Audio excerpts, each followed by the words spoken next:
বড় আলমপুর ইউনিয়নে একটি সংঘবদ্ধ চক্র যারা ইলেকট্রনিক ট্রান্সফরমার চুরি করে এবং এরা মূলত সারা বাংলাদেশের বিভিন্ন প্রান্তরে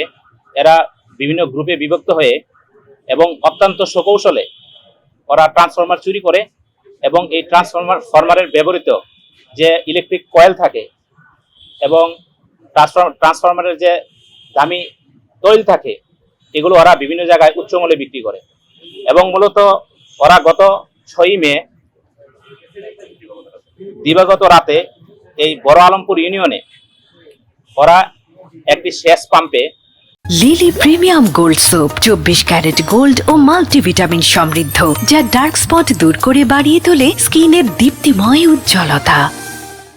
নিকটবর্তী স্থান থেকে ওরা ট্রান্সফরমার চুরি করে এবং এই ট্রান্সফরমারগুলো ওরা বিভিন্ন জায়গায় বিক্রি করার উদ্দেশ্যে যখন এই সংশ্লিষ্ট জায়গায় এই সেচ পাম্পে একজন ব্যক্তি ছিল মফিজার রহমান, তাকে তারা হত্যা করে, তাকে ফেলে রেখে যায়, তার হাত পা বেঁধে। পরবর্তীতে পীরগঞ্জ থানায় একটি মামলা হয়, দণ্ডবিধি 302, 34 এবং 379 মামলা হয় এবং এই ক্লুলেস মামলাটি আমাদের রংপুর জেলা গোয়েন্দা শাখা, গোয়েন্দা পুলিশ এবং পীরগঞ্জ থানার জেলা পুলিশের যৌথ অভিযান করে আমরা রংপুর পীরগঞ্জ থেকে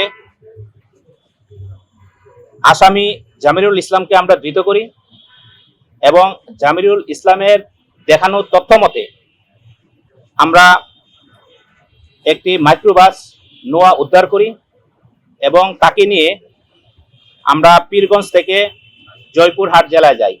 জয়পুরহাট জেলা থেকে আমরা আরেকজন আসামি আব্দুল জলিলকে আমরা গ্রেপ্তার করি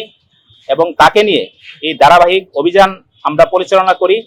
এবং তাকে নিয়ে পরবর্তীতে আমরা গাইবান্ধা গোবিন্দগঞ্জে আমরা গমন করি। আমাদের গোয়েন্দা টিম গাইবান্ধা গোবিন্দগঞ্জ এবং বগুড়া জেলার মুকামতলা বাজার থেকে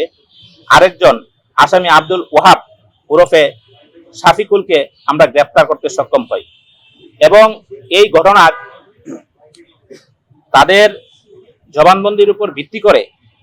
পরবর্তীতে আমরা গাইবান্ধা পলাশবাড়ি থেকে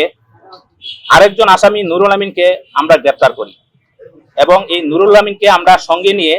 আরেকটি অভিযান পরিচালনা করি, সেটা গাইবান্ধা সাদুল্লাহপুর থেকে আনিসুর রহমান এবং আমিরুল ইসলাম সর্দার নামক একজন ব্যক্তিকে গ্রেপ্তার করি। অর্থাৎ এই মামলার যে আসামি সন্দিগ্ধ আসামি আমরা 7 জনকে গ্রেপ্তার করতে সক্ষম হই এবং তাদের কাছ থেকে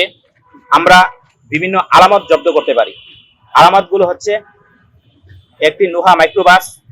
চুরাই কাজে ব্যবহৃত একটি সিএনজি এবং 3টি ট্রান্সফরমারের ভিতরে থাকা চুরাই তামার কয়েল এখানে রয়েছে, আপনারা দেখতে পাচ্ছেন। পাশাপাশি এরকম আরো আমরা এই হত্যাকাণ্ডে ব্যবহৃত এবং বিভিন্ন সময় এরা যে সকল জিনিসগুলো লুণ্ঠন করেছে সেই জিনিসগুলো আমরা উদ্ধার করতে সক্ষম হই। এরকম 20টি আলামত রয়েছে।